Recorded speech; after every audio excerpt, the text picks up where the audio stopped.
দর্শক, জ্বালানি তেলের আরো খবর জানাতে মানিকগঞ্জ থেকে সরাসরি যুক্ত হচ্ছেন সহকর্মী আফ্রিদি আহমেদ। আফ্রিদি, জেলার কটি পাম্প খোলা রয়েছে এবং জ্বালানির সংকট আছে কিনা সেই সঙ্গে জানাবেন যানবাহন চালক এবং পাম্প কর্তৃপক্ষ এ বিষয়ে কি বলছে।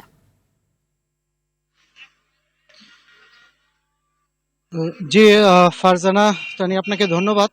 আমি এই মুহূর্তে কিন্তু দাঁড়িয়ে রয়েছি মানিকগঞ্জের একটি ফিলিং স্টেশন পাম্পে। এইখানে কিন্তু সকাল থেকে কিন্তু আমরা দেখতে পাচ্ছি যে 5টি ফিলিং স্টেশন রয়েছে মানিকগঞ্জ শহরে। এই 5টি ফিলিং স্টেশনে কিন্তু জ্বালানি তেল, পেট্রোল, অকটেন, ডিজেল কোনোটাই কিন্তু দেওয়া হচ্ছিল না।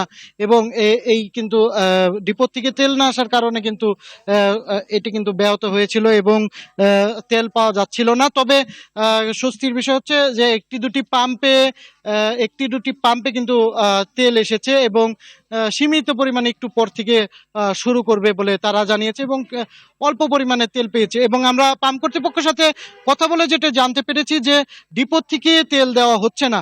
কিছু কিছু পাম্পে 14-15 দিন বা 7 দিন অকটেন পেট্রোল পাওয়া যাচ্ছে না। এবং সেক্ষেত্রে কোঠার একটা অভিযোগ তুলেছে, ডিপো থেকে সেই সেপ্টেম্বর মাসের বিক্রির উপর নির্ধারণ করে এই পাম্পগুলোতে তেল দিচ্ছে এবং বেশিরভাগ পাম্পে কিন্তু এই কারণে তেল পাওয়া যাচ্ছে না। আমরা যদি একজন পাম্প কর্তৃপক্ষের সাথে কথা বলি যে আসলে কি কারণে তেল পাওয়া যাচ্ছে না।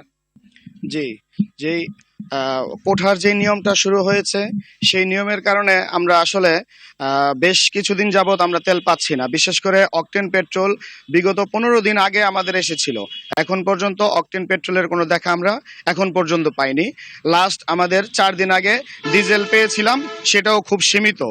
তো আপনাদের মাধ্যমে, আরটিভির মাধ্যমে আমরা যমুনা পেট্রোলিয়ামের ঊর্ধ্বতন কর্মকর্তাদের জানাতে চাচ্ছি যে কোঠার যে নিয়মটা করেছেন ওনারা, কোঠার নিয়মের কারণে কিছু কিছু পাম্পগুলো তেল পাচ্ছে অল্প পরিসরে।